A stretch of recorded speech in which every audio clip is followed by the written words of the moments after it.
Hello, good afternoon. My name is Julie Shields-Rutina, and I'm the Director of College Planning and Education for MEFA.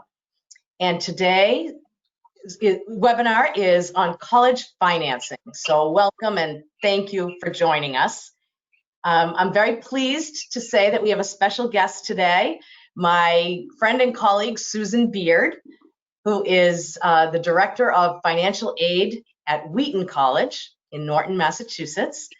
And she has a lot to share with you about the whole college financing, financial aid application process. So let me just give you a few housekeeping pieces. I have muted all of you just so that we can make sure that we keep the noise level to a minimum, but we would like this to be interactive. So on the right of your screen, let me show you. On the right of your screen, you have a little webinar box, and you can ask questions in the question section, and I will make sure I will be able to answer a couple maybe on the side, and then I will share some with Susan to answer out loud, maybe as we go along, or certainly at the end. So please, we want to answer your questions, and we want you to get whatever you can out of this, so ask your questions. Also, I have uploaded a copy of the slides so you can download those from the handout section.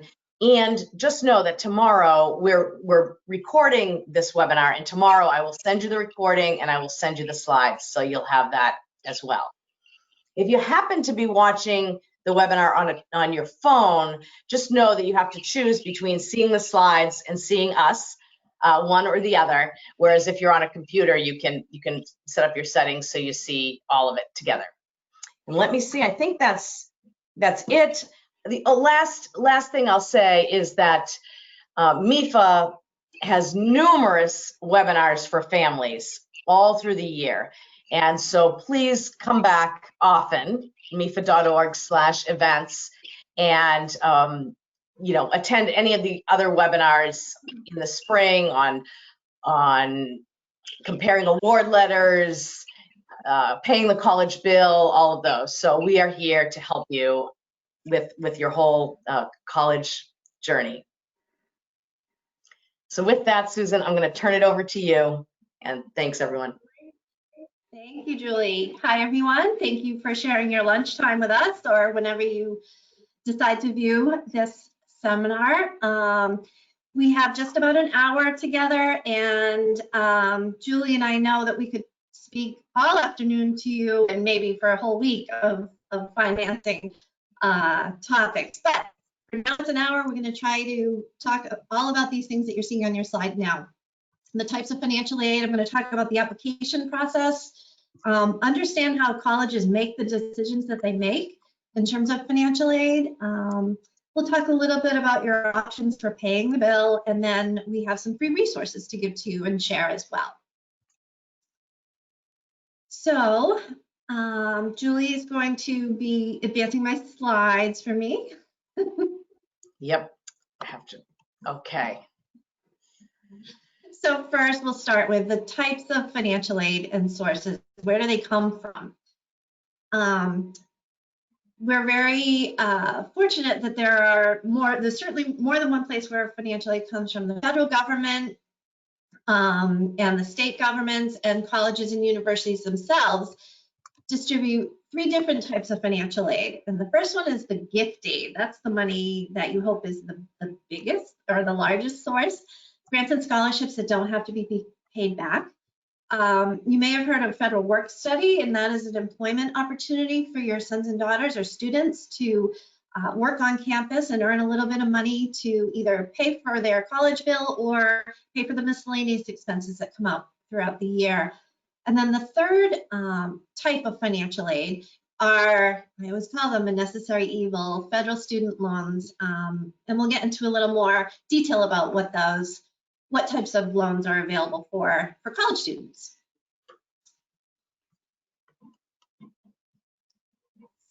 The next slide shows where that money comes from. And I mentioned that I jumped ahead of myself a little bit before. The federal government, the state of Massachusetts, our Commonwealth is very generous with their tuition program. Colleges and universities themselves have very big pools of money, a lot of times to give to their student applicants. And then the fourth category is other agencies, scholarships and grants, and sometimes loan programs are administered through your community resources or the Girl Scouts of America, things like that.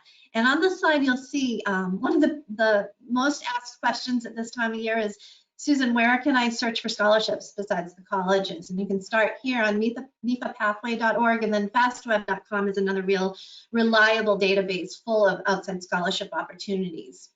And it's often worth, I always tell students it's worth, just a few hours of time to research on those websites, and you'll be sometimes quite surprised at how many resources are available on those sites.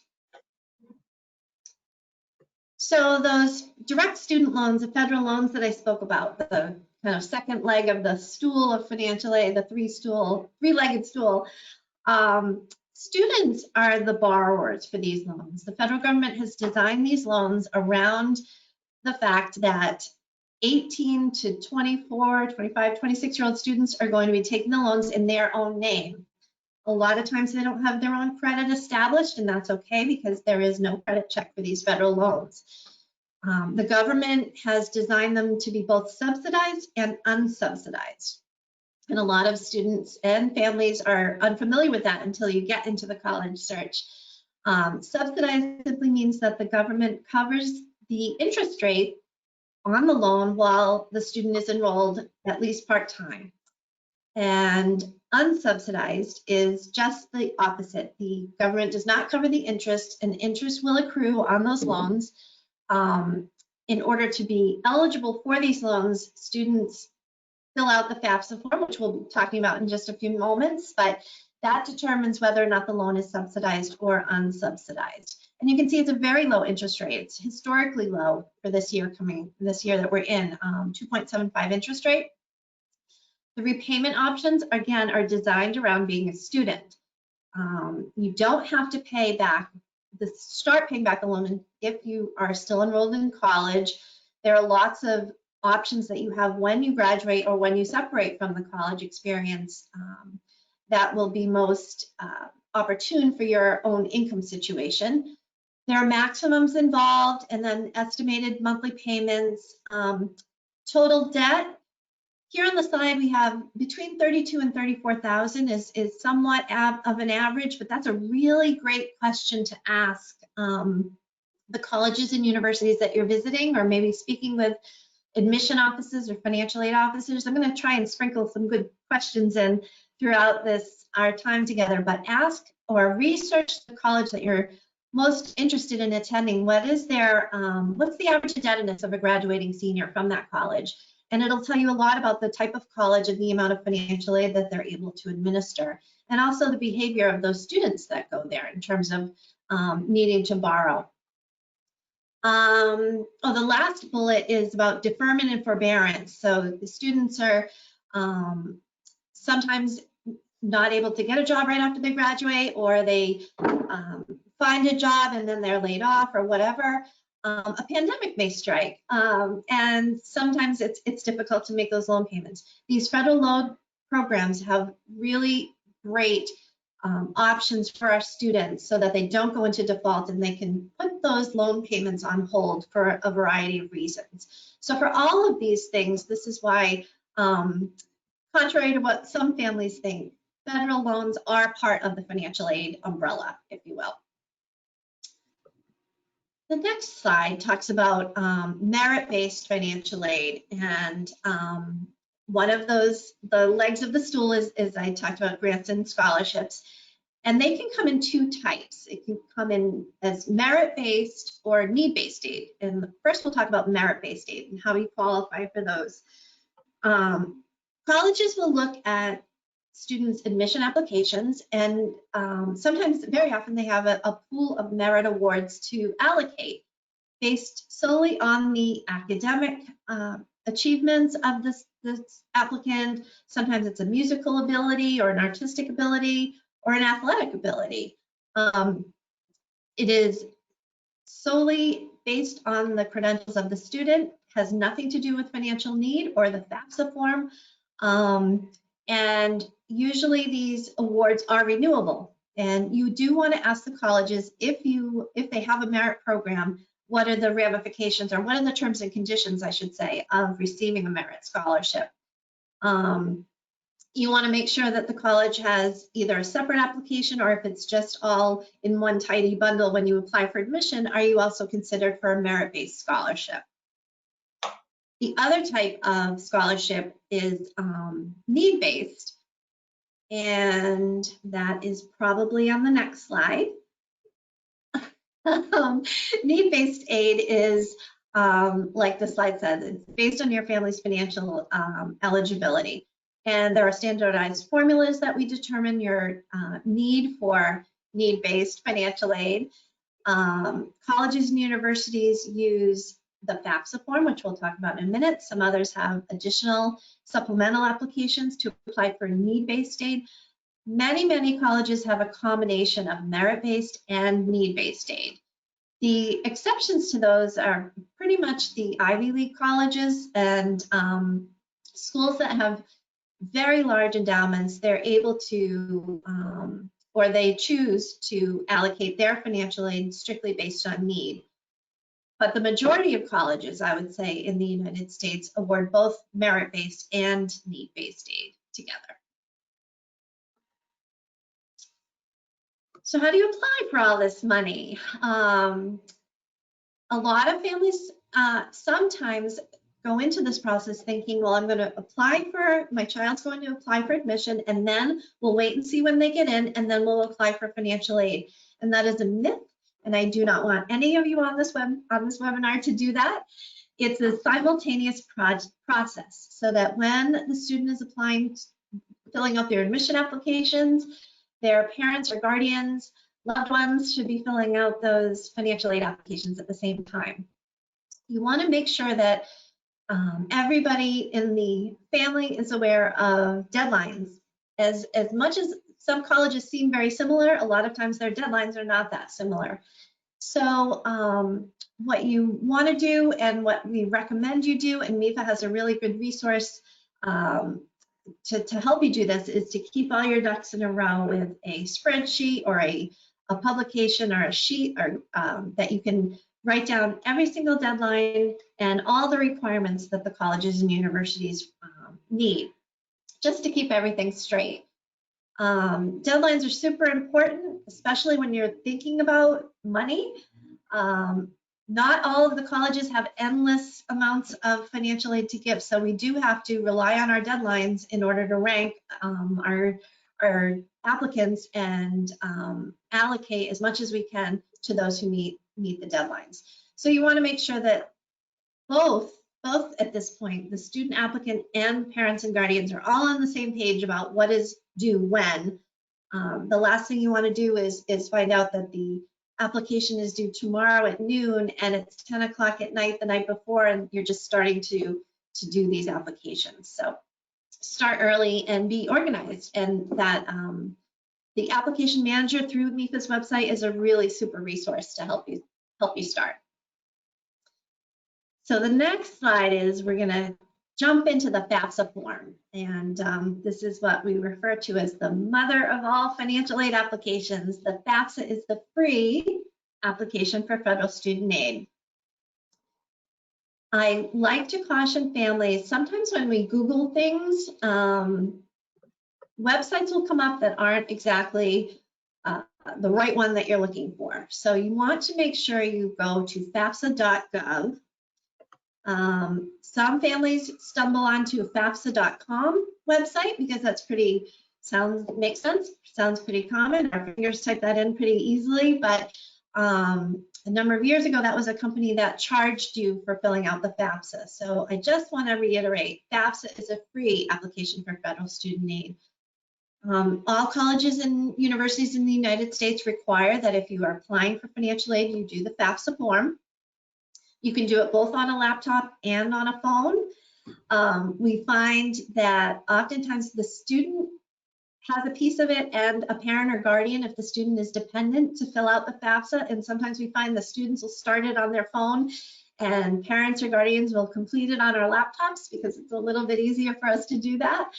But the good thing about this is that you log in and you can start it and you can save it and log in again as many times as you need before you actually submit that form. It is electronic, and over the years, it's gotten so much easier than it used to be because there's lots of help available online. If you get stuck on a question or something's just not clear to you, you're able to save it and research it, or put it aside and get the information that you need to fill it out. Another wonderful thing about the FAFSA form, that a great improvement that's been made.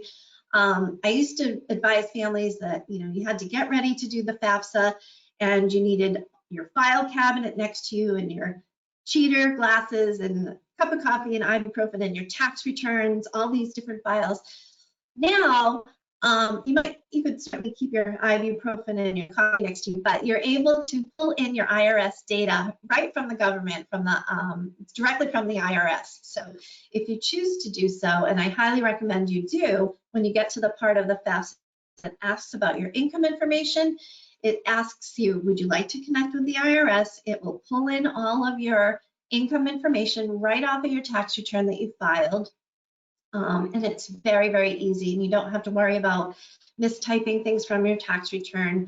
And it's very quick, and it's a wonderful improvement. So I hope all of you find that when you eventually do the FAFSA. For those of you who haven't done one already, you find that simplifies things quite a bit. There is a pretty extensive webinar on MEFA that goes through the FAFSA form. So some of my friends and family are a little bit nervous about the FAFSA because there's a lot of myths and rumors out there about, oh, you don't want to do that FAFSA form. Oh, you better set aside a whole weekend to do that FAFSA. Julie, I know you and I have both had the pleasure of doing our own FAFSA forms for our own children. And yeah, I think before we did it, we had heard all of those rumors, and now I think on average it takes probably between 20 and 30 minutes to do a FAFSA form. I wouldn't say it's a blast, but it is certainly doable, and it doesn't take all weekend really. You just need to set aside an hour or so to get everything together and fill it out. You do have to do it every year. I do want to mention, so that those of us who have children and they have the fortune of continuing their college journey, we have to fill out the FAFSA every year until they graduate. Even if you have twins going to school in the same year, you'll have to do it for each student each year. Okay, the next thing, so this FAFSA form, I mentioned the income information and the IRS data retrieval, but there are lots of other things involved with the FAFSA too. Students' citizenship status is collected, and if parents or guardians are not citizens, they can still complete the FAFSA. You just use 0 for the student, the Social Security number, and then you have to print the application to sign it. I should have mentioned earlier what an FSA ID is, and that is basically how you sign the FAFSA electronically. It's a very easy thing to obtain. Both the student applicant and the parent, if the student is dependent, need to get their own FSA ID. It's basically a username and password that enables you to log into the FAFSA, submit the FAFSA, and then later on, if you are awarded federal financial aid, you'll also need that FSA ID to sign loan promissory notes and attend entrance counseling and things like that, all related to federal financial aid. So that FSA ID is something that you'll want to get and keep in a safe place and remember it for years to come. So once you file that FAFSA, or once you log into your FAFSA, you're also going to put which colleges you'd like to receive the FAFSA information. So just like the SATs, when students take the SAT, they fill out, or they indicate on that form where they'd like the results to go to the colleges. You can apply to up to 10 colleges on the FAFSA form, and then if you happen to be looking at more than 10 colleges, you'll need to wait for the FAFSA to be processed, and you'll get an email back that tells you that your FAFSA was processed, and then you're able to log in and add additional colleges at that point. Also, what is collected on the FAFSA, income and assets from both parents and the student applicant. Marital status is very important on the FAFSA, the number of people in your household that you're supporting, as well as the number of children in college during the upcoming academic year is also collected on the FAFSA. So let's see, there's even more information. The income information that you'll be using for the upcoming 2021-22 year is what we call prior year income. So for years, we had to fill out our FAFSAs with estimating what our current year income will be. The government has made it a little easier and simplified the process so that it's asking for, on the FAFSA form, and colleges and universities also ask for your prior year income. So for doing the FAFSA now, those of you who are getting ready to do that, it's referring to the income that you earned in 2019. Theoretically, your taxes have been filed for a while now for 2019, and so you should be able to easily use the IRS data retrieval. The next question that is probably forming in your heads, and which I get quite often, is, well, 2019 was a very different year than 2020, that is for sure, and possibly even 2021 when your child is going to attend college. I would encourage all of you who are in that situation, or any of you who are in that situation, to contact the colleges and universities separately from the FAFSA form. You're going to fill out your FAFSA with your 2019 income information, but then talk to the colleges and universities and tell them that that income does not accurately reflect the here and now, or what happened in 2020, or what is about to happen in 2021. And they'll be able to advise you as far as how to proceed with their application process. Real quickly, the next thing that's collected on the FAFSA form is assets, both in the parent's name and the student's name. So you want to be aware of what things you're going to report as an asset. Families do not, the two biggest things, or the two biggest errors I see on FAFSA forms, are when you get to the asset section, folks think of their retirement account as an asset, and that is true, but you do not have to report that on the FAFSA form.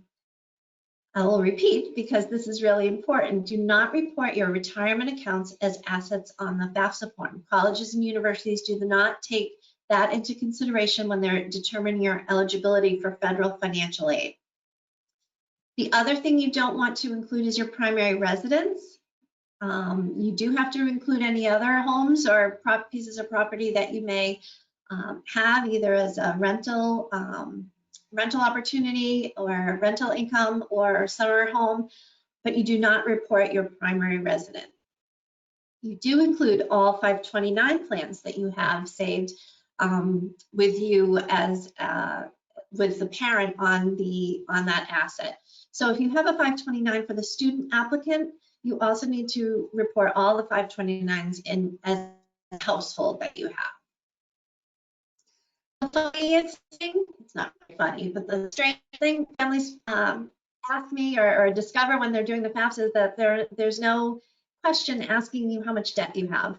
And we know that debt is something that many people have, either on your primary residence as a mortgage, but we don't ask your primary residence on the FAFSA form. Car payments, any car loans, school loans, those loans are credit, consumer debt, none of that is collected on the FAFSA form. So just wanted to throw that out there. Now, I said that, or I mentioned that all colleges and universities want the FAFSA form, but not all colleges and universities ask for additional things. And one common application that you will see mostly amongst private colleges and universities is what's called the CSS profile. The profile is an application put out by the College Board. Again, it's usually the private colleges and universities will ask you to do this in addition to the FAFSA. And the differences are, there are a few market differences. One, it's not the free CSS profile, unfortunately. It does cost a little bit of money to apply. The profile also collects, it's what I like to refer to as the FAFSA on steroids. It collects all of the data that you see on the FAFSA and then some.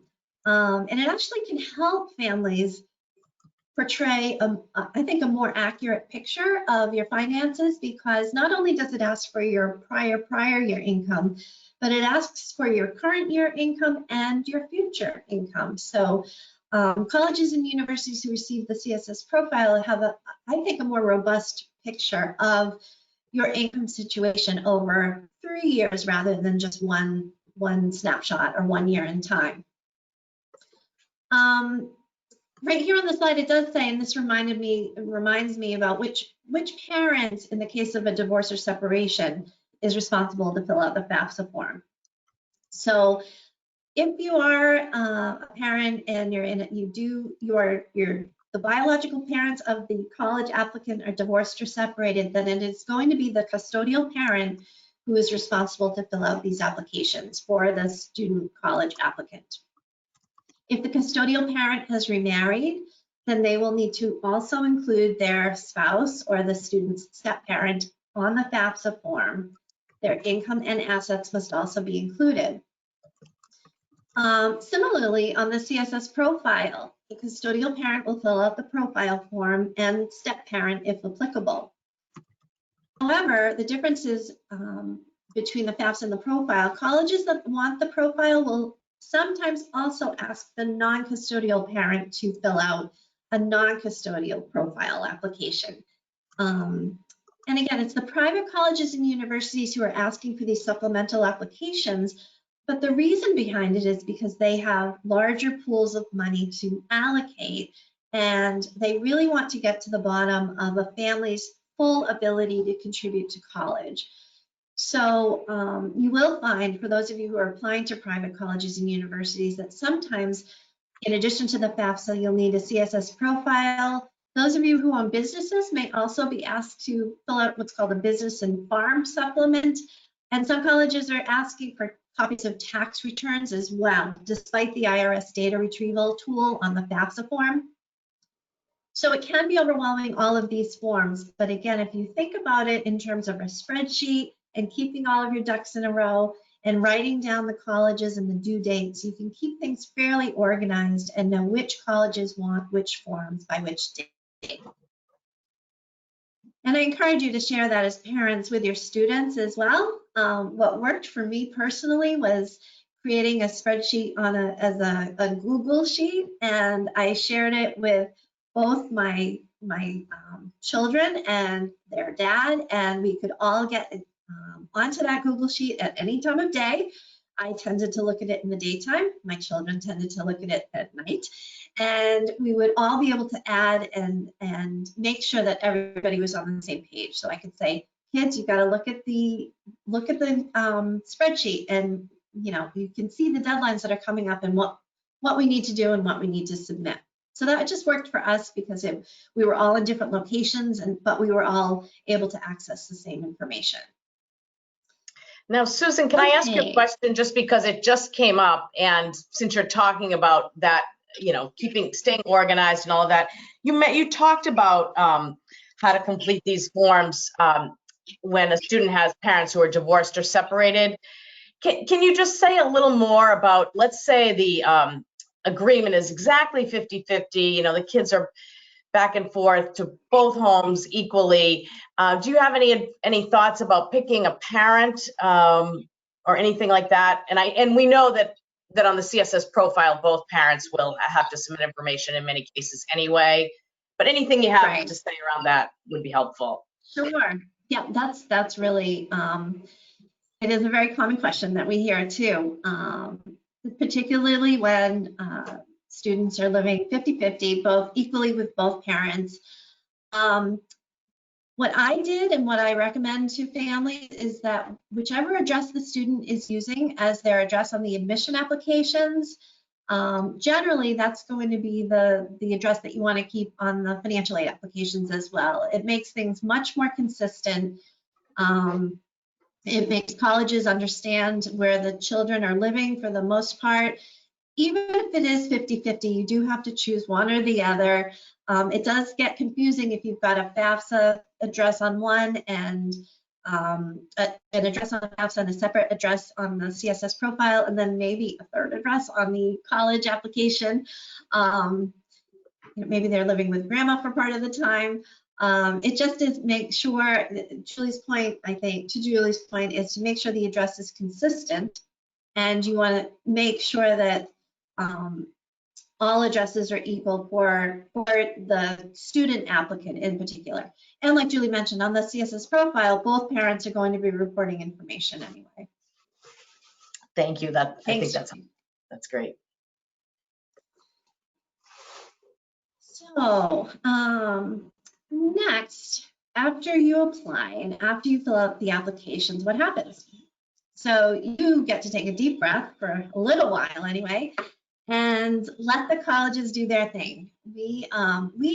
Colleges get electronic, the electronic response files from the FAFSA and maybe the CSS profile electronically. The Department of Education will send an acknowledgement form after you do the FAFSA. It will go by, usually by mail, usually by email, sometimes by snail mail if you happen to have done it by paper, but I think 99% of families will do the FAFSA online. The student will always receive data or acknowledgement emails in the email address that you put on the FAFSA. So I'm not saying this very gracefully, but I want you as families to all be aware that once the FAFSA is filed, everybody kind of needs to be on high alert to look for that acknowledgement email. And that'll be just the first of many emails that are going to go to students, the student applicants, instead of the parent applicants. Now, as parents who fill out a FAFSA, you may also get an email as well that lets you know that the FAFSA was processed. But primarily, the student is the one that the government, the federal government, and the colleges and universities are going to be communicating with. It's hard as a mom it was hard as a mom to let my children be in charge of that, if you will.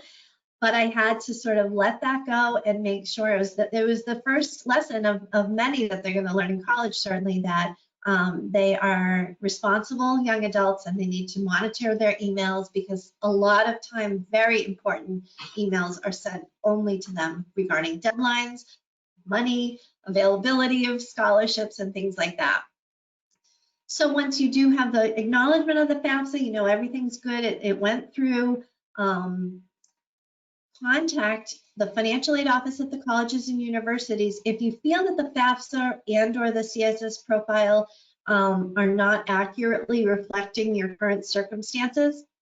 We, being the human beings behind the financial aid process, want to hear of any extraordinary circumstances that you're experiencing, because we know despite the 100 or so questions that you're going to be answering on the FAFSA and maybe the profile, it still doesn't tell the whole story a lot of the time.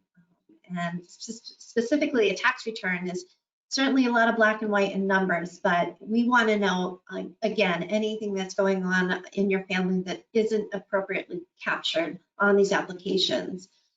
The other thing that colleges are interested in or might reach out to you on is verification. And roughly a third of all FAFSA filers are selected for verification. And I don't want any of you to feel badly if you get selected. It is a random process, and it's the way that the government has the colleges and universities verify the income that comes along on the FAFSA form. So if I have students at Wheaton that are selected for verification, I need to make sure that they either did the IRS data retrieval, or if they didn't, that's when I need to reach out to them and ask for more tax data to verify what they put on their FAFSA form. At that point, colleges and universities, once we get all of the data that we need, the FAFSA, the profile, maybe a tax return, we get together and we review all of that information, and we work with our admission offices to see who they've accepted, and then we try our very best to put together a financial aid award for the families. And Susan, Sounds just simple. before we move along, can I ask one more question that concerns, a divorce? So can you clarify, the question is, will a student be considered in-state tuition in a state where the non-custodial parent resides? It's a very good question. I think no, And right? I mean, that's what I would, yeah. So in my experience, when I have had families, I'm thinking of one in particular, mom lived in Massachusetts and dad lived in Florida, and the student wanted to go to school in Florida and receive in-state tuition. I believe what they did was change custodial parents, and then the child could legitimately say that they live with their dad and they have a Florida address. Now, what I don't know is how deeply the colleges will investigate, how long the students lived in the state. Here in the Commonwealth, on the FAFSA form, it does ask you, actually the FAFSA is a federal form, so it'll ask you how long you've lived in the state that you report as your legal residence. So that isn't always the best. So the example I gave wouldn't necessarily be the best thing if they legitimately reported that the students just moved to Florida, coincidentally before the year before they're going to school in Florida. So that's a tough one. But I do know it's possible. I just don't have that much experience with it myself. Yeah, I think you're right. It's worth asking all of those questions, right? Of the state College. where your student wants to go Right. to and the college. Yeah, thanks. Yeah. Great questions are coming in, I can tell. Thank you. So verification, like I mentioned, I don't want anybody to feel bad for being selected for verification. It is random.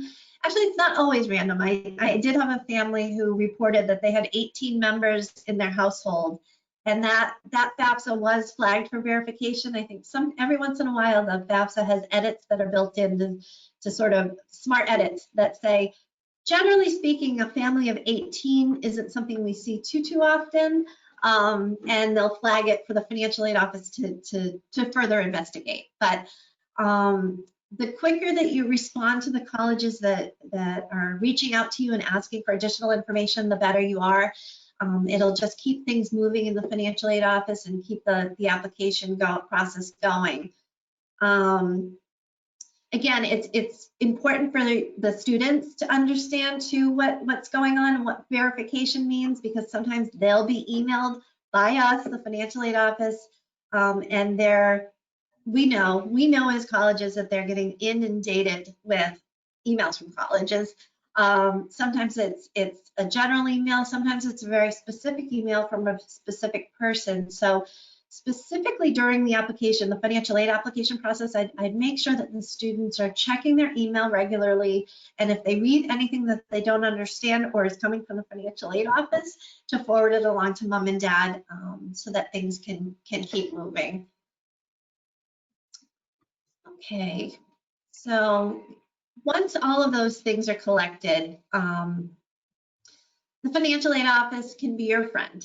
And we, as financial aid administrators, we know we have sometimes a reputation that isn't always great, or folks are afraid to call us or make contact.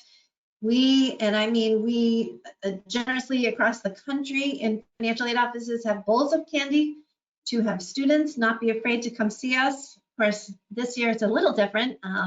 They can't come see us, but hopefully when they can come see us again, they won't be nervous to speak with us, because a lot of the time we try to start that rapport with them early on as applicants. The financial aid office can help you understand what financial aid packages are awarded, what the terminology is, the terms and conditions of the scholarships and grants and loans. We can be really helpful at kind of finding out what else is going on in your household financially that could gain or garner you more additional eligibility for financial aid. It's interesting every year, especially for new families or incoming families that are applying for financial aid. I'll speak to them or email them or even Zoom with them now, and they'll be embarrassed or a little hesitant to tell me, a complete stranger, about their finances. And we try to make it as painless as possible. We are completely aware of how sensitive some things are and how delicate situations can be, and sometimes in bed or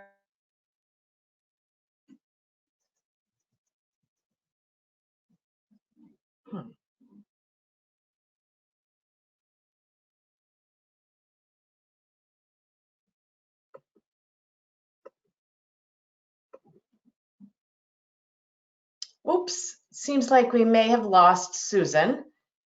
Let me see if she can dial back in. Oh, wait a minute. Hi, Susan. I'm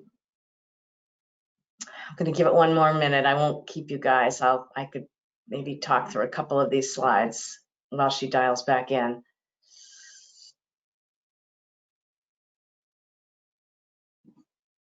I'll ask a question. Let me know if you've also lost the ability to hear, or is it just me?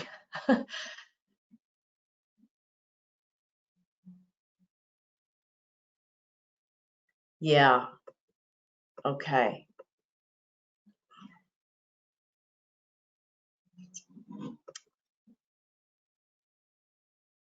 All right. I'm going to keep going until Susan gets back. Yeah. But you can hear me. Can everyone hear me? So I think you can, because you can hear me. Okay. I'm going to keep going, and hopefully Susan will dial back in.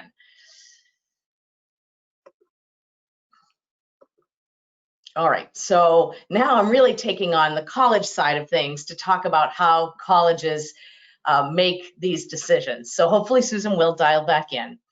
But what's done on the college side as they're putting together a decision for students is first they have to come up with what's called the cost of attendance.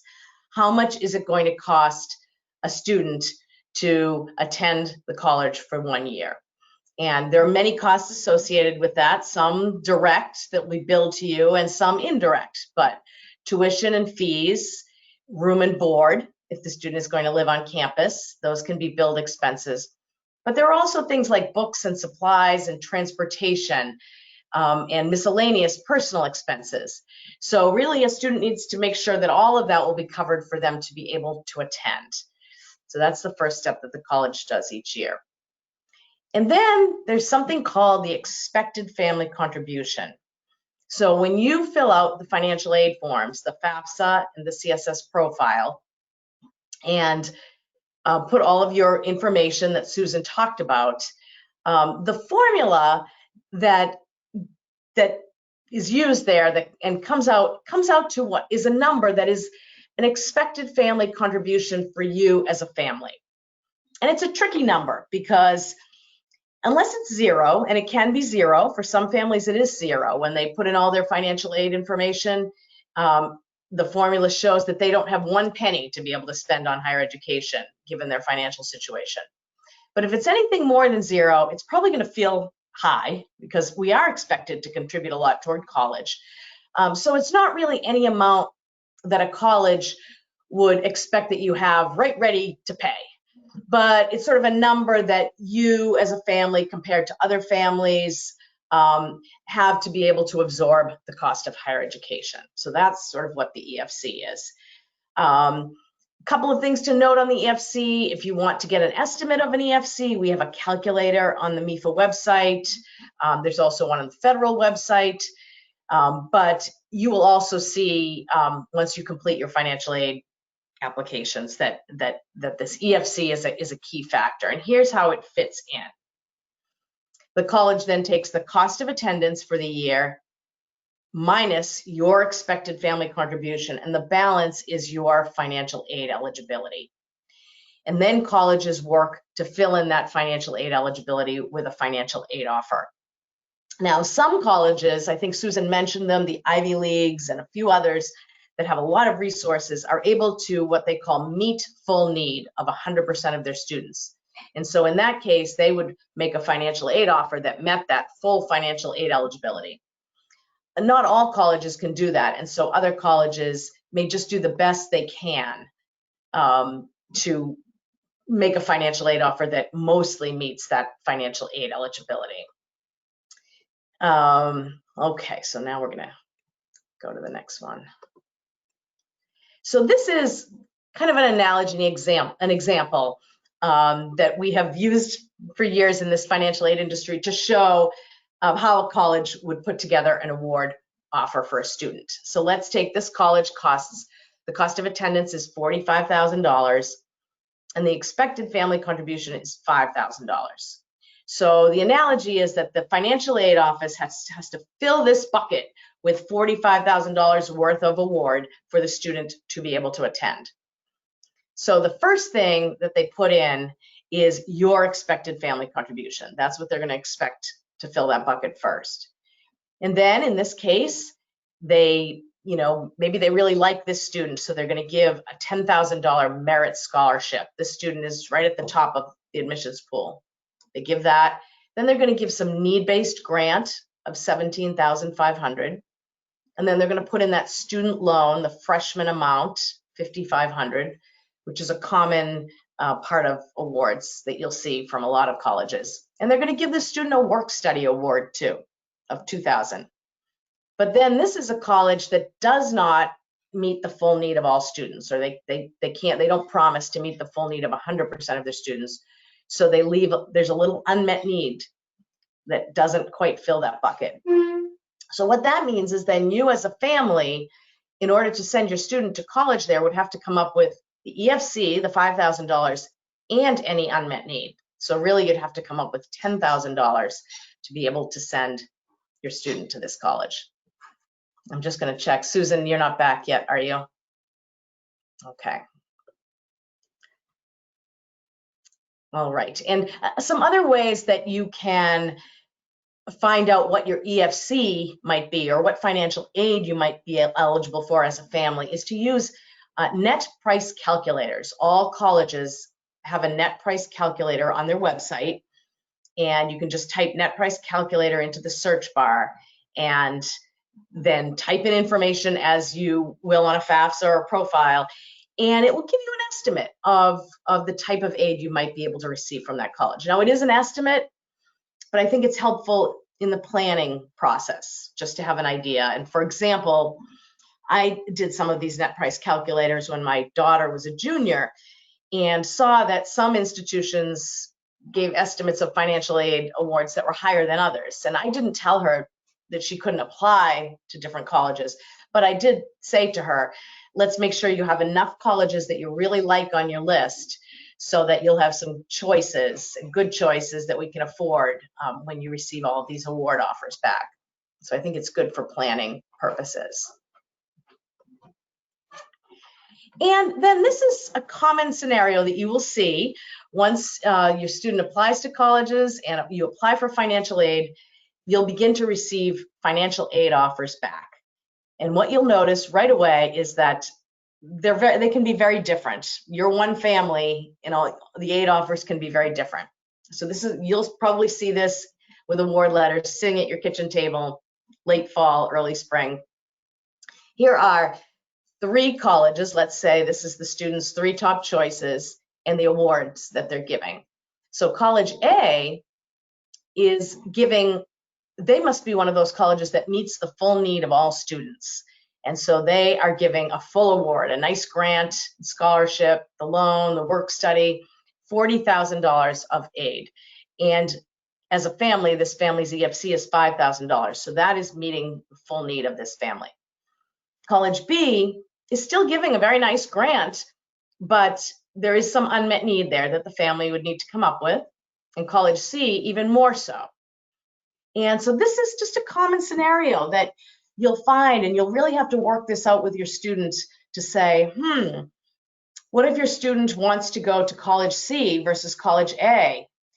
You'll really maybe want to say to your student, let's take a look. Let's really relook at college A. Let's look at the program there. Let's talk with the school, because maybe you really can get the education that you want from college A. And these are the types of things you'll have to work out with your student. Now, why is this? Why are these awards different? It could be a couple of reasons. One, sometimes it's just a matter of resources, and some colleges have more resources than others and are able to award more financial aid to their students. Sometimes it can also include that merit piece that Susan mentioned, where maybe college B meets the full need of some students, the very top students in the very top of the admissions pool, but they can't meet full need for everyone, so they do their best, but maybe they award a slightly smaller scholarship to students in the middle of the admissions pool or closer to the bottom of the admissions pool. Still students that they want, but maybe can't afford to meet the full need of all students. So those are a couple of reasons why that could be different. And then this slide we put in here just to show you that it's really important to take these award letters that will all look different and make sure that you're comparing apples to apples. So if you quickly look at these three colleges giving financial aid, oh, total, they're all three giving $35,000 of aid. But if you look more closely, you can see immediately that that's not the case, that college A is giving $35,000 worth of aid, but colleges B and C have something called a parent loan in there. So we don't see a whole lot of this, but we do see some colleges put things like that in there. And I think, they'll say that they're doing that to be able to show you that there are options to be able to afford it. But what I would say is right now, when you're comparing these awards, that's not financial aid. So compare apples to apples. And then if you may decide, okay, we're going to take a parent loan to meet our expected family contribution or meet our unmet need, but you want to compare apples to apples so that you can make the best financial decision. All right, so then we get to paying for college. So let's say you and your student have had all of those kitchen table conversations and you've gone back to colleges and talked with them about programs, and finally you've decided on a college that you think is going to be a great fit academically, socially, location-wise, and seems affordable. So your student chooses a college, usually around May 1st. How then do you pay? Let's say there's a balance due of $20,000. That's the expected family contribution and or unmet need that you need to come up with. How do you do that? How do families do that? Well, every family will do it a little bit differently. You'll do it a little bit differently than your neighbor, than your sister. But let me just show you an example of how one family might come up with that $20,000, and then we'll talk through how that works. So this family might say, well, the student has some savings of $1,000, so we're going to use that. And we as parents have some savings, $4,000, we're going to use that. And we're also going to join a monthly payment plan. All colleges have something called a monthly payment plan where you can spread out the cost over 9 months, 10 months, 12 months, and pay directly to the college. It's not a loan. Sometimes there's a small fee to join the payment plan. So this family might say, okay, we're going to pay $500 a month for 10 months, and that's $5,000. And then this family might say, well, we do need to take that education loan. And that's the way we're going to come up with the $20,000. So you'll do that a little bit differently. The more savings you have, maybe the less pressure on a payment plan or a loan. But most families I know pay for college with a combination of these options. So let me go back one more second. That might even seem not bad. Oh, a $10,000 loan for the family. We can do that. That's maybe a $100 payment a month. That's good if you feel that way, but make sure you're really thinking it through, all of the pieces. So the first piece, which is the third bullet down, is whatever you're doing this year to send your student to school as a freshman, you're probably going to do the next 3 years unless something drastic changes. So you really want to know that you're planning for 4 years. So that may not be a $10,000 loan, it may be a $40,000 loan, and you have to be comfortable with that. You also want to think about how many other students do you have? Do you have a student who's a freshman or a sophomore or a junior that's going to be coming up next year? Because you're going to have to be able to help that student too. So very important things to consider. Let's say you look at that $20,000 and say, we can't do that as a family. What do we do? There are other options, such as students can maybe start at a community college. Here in Massachusetts, I'm going to show you a slide. There are options where a student can start at a community college, transfer to a 4-year, save a lot of money that way. So that's something to think about. And also, when thinking about taking on debt, both that federal student loan debt that we talked about in the beginning, and then parents taking on some, does the student have an idea of a career? Maybe not. Many don't. You know, many students are undecided, and that's pretty normal. But maybe a student does have an idea. Maybe a student says, I'm going into an engineering program. And when I talk with the admissions folks, they show me that the average starting salary of students graduating from this engineering program is $80,000. And we have colleges that have those type of statistics. So maybe that student feels a little more comfortable taking on a little more debt. They know they're going to work hard, and all of the statistics sort of show them that might give them a little more comfort. But unless they know something very specific like that, they just want to be careful and think about on the other end what it's going to be to pay off that debt. Do they want to go to graduate school? That might mean that they have to then work before graduate school to pay off some of the undergraduate debt. All kinds of conversations to have.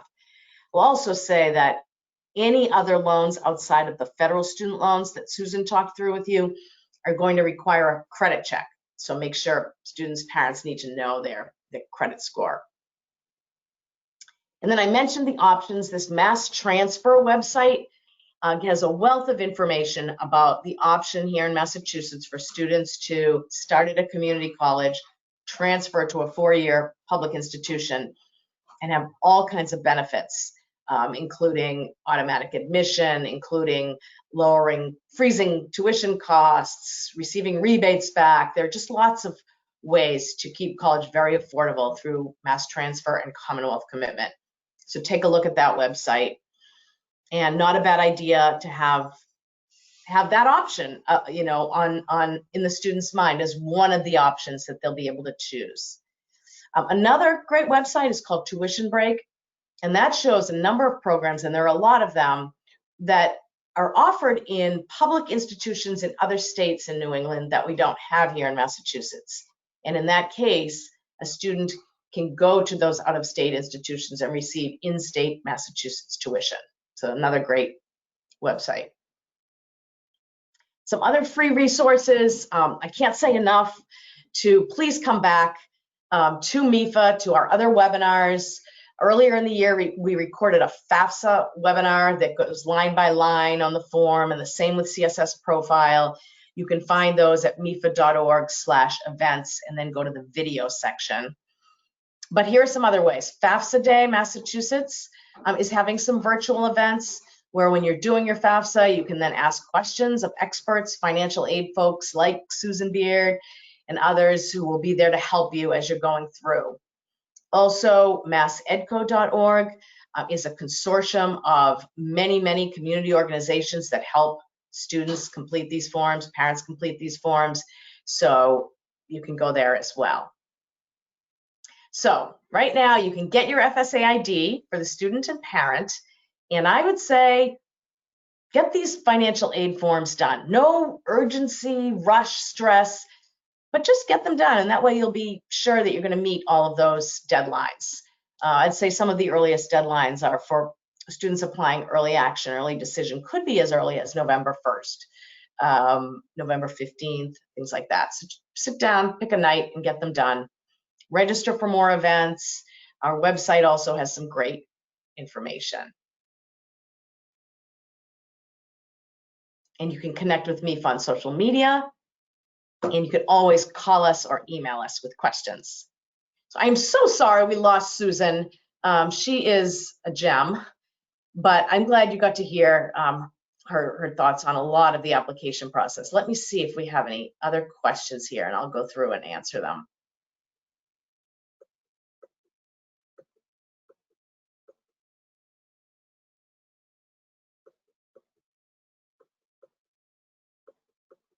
So someone just talked about they received an email from the U.S. Department of Education saying that the Social Security Administration results are successful. And what do you do with that? I don't think you have to do anything with that. When you submit your FAFSA, there are a number of checks. They connect with the Department of Homeland Security, with the Social Security Administration. There might be one other. So that's just showing you that your FAFSA is being processed and these connections are being made. So that seems fine. But thank you for asking, because you will continue to receive emails from the FAFSA and from U.S. Department of Education, and just pay attention to them, read them, and make sure there's nothing you need to follow up on. Great question. Are you penalized for having savings? So this is one of my favorite questions, because the answer is, well, the answer in my mind is no. But that being said, are your savings counted in this process? Absolutely. So if someone has, $100,000 of savings and someone has nothing, that's going to be counted. But your savings, parent savings especially, including 529 plans, which are parent savings, are counted at a rate of 5.6%. It's a very lenient treatment compared to some of the other items collected on the forms, like income. And so, for example, if you have $100,000 in savings, that's going to increase what's expected of you to pay toward college by about $5,600 per year. So it counts. It's noticed that you have the savings, but you are so much better off having $100,000 in savings and increasing what's expected of you by $5,600. I mean, let's take that to a much smaller level. If you have $10,000 in savings, the expectation is that you might have to pay $560 more per year. You'd rather have the $10,000. So we encourage savings a lot at MEFA. It's counted, but in a very reasonable way.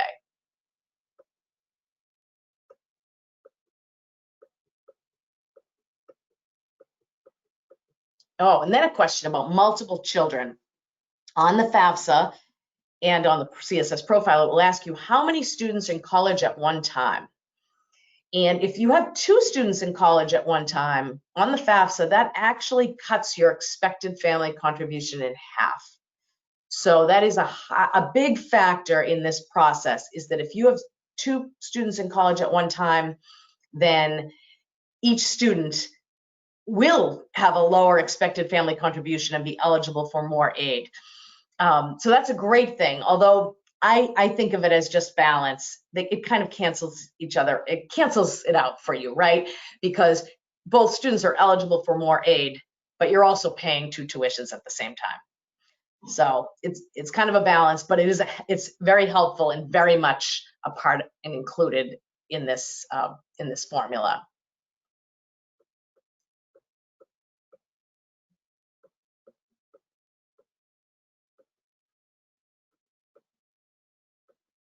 And someone asked about twins.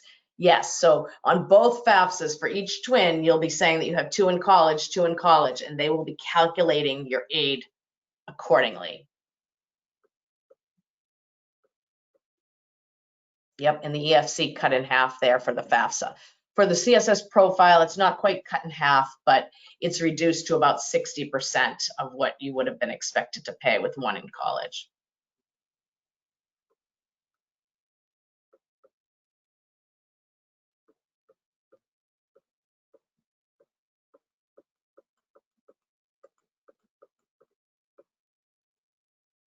Okay, let's see, one more question here. So great question also about your 529 plan. And are you expected to use it all at once, or do you split it out over the 4 years? Well, the good news that I always share with parents is it's your decision. I think in so much of this financial aid process and college admissions, you're waiting for the admissions decision, you're waiting for the financial aid offers. But when it comes to using your savings, it really is up to you. And I hear families do all kinds of different things. Some families decide, well, we're just going to use our savings up front, and then when it runs out, we'll pay on a payment plan or with a loan or something. But I've heard many families also say to me it's too scary to feel like they gave up all the savings at once, so they feel better trying to spread that out over the course of the years, even if it means they have to pay with a payment plan or take out a loan. So it really is an individual decision. And we're happy, we do those paying the college bill programs in the spring, so we're happy to talk those things through with you, but you can decide how to do that.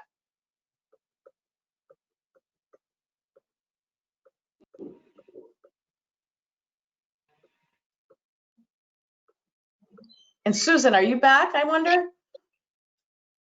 I am, Julie. Good. Well, I do have a couple more questions. Do you want to take a couple? I cannot show my face, but I'd be happy to answer questions. No, that's great. So I just took over, Susan. Like a relay race. So the question is about appeals. So I thought you came back at the perfect time. Oh, good. Yeah. How should families handle appeals? Okay, I'll show my face. Sorry, everybody, about that in my local internet station. Okay, appeals. Remember back before I went away, I was talking about contacting the financial aid office. If you do get a financial aid package or award that you feel just isn't manageable or doable, it is in every way the best thing you can do is to reach out to the financial aid office and ask the question, is there something else you can do, or is there something further you can do? The worst they can say is no. The best they can say is yes, and what they will probably say is maybe. Many colleges and universities, what we do, and now I'll tell you from my own experiences, we will kind of probe down through your question and ask you things. What has changed since you filled out the FAFSA or the CSS profile? What are the reasons why you don't think the package is doable? And we'll try to ask some questions to see if we can further unearth some eligibility that you or your child may have. And at that point, we'll say, oh, this is definitely an appealable situation. We'd be more than happy to reevaluate your child's eligibility for financial aid. Sometimes families will ask if the merit scholarship could be enhanced slightly. Right now, the admission office is dealing with 3 years of a solid transcript for the most part, and senior year has just begun. So a lot of times admission offices will say, well, if we get another quarter or trimester under your belt and your grades improve, there may be opportunity for a higher merit scholarship or grant. And they'll work hand in hand with the financial aid office to see if that will also change any need-based funds associated with it.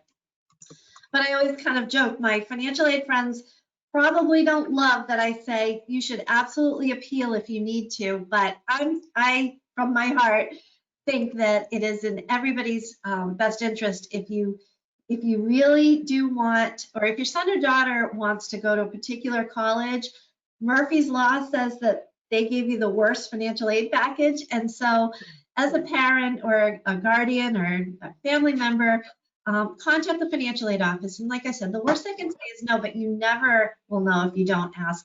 And many colleges will have an appeal process already baked into their process, and they'll say, yep, we have a form we need you to fill out, another form, but fill it out, complete it by the deadline, and then we'll be back in touch with you with our yes, no, or maybe answer. So that was long-winded, but I hope that enabled you to get through that question, and Julie maybe answer some other questions. I'm sorry. No, that's fantastic. Let me give it one more thought. We might have gone through. I think we are good, Susan. Let's see.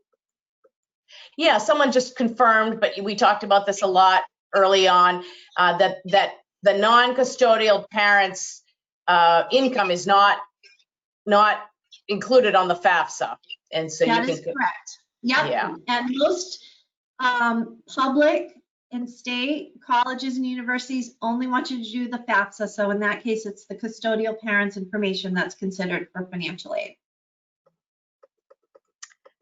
That's great. So we had a great group here, and Susan, we got a lot of your wisdom through the whole application process, and I'm sorry that we couldn't hear at the end, but I took over. I think I made you proud. I'm sure you are, Julie. We've been doing this together for a long time, so I appreciate our partnership. And folks, I do want to encourage any of you who are local to a college, when you're able to get onto college campuses, to pay a visit to them.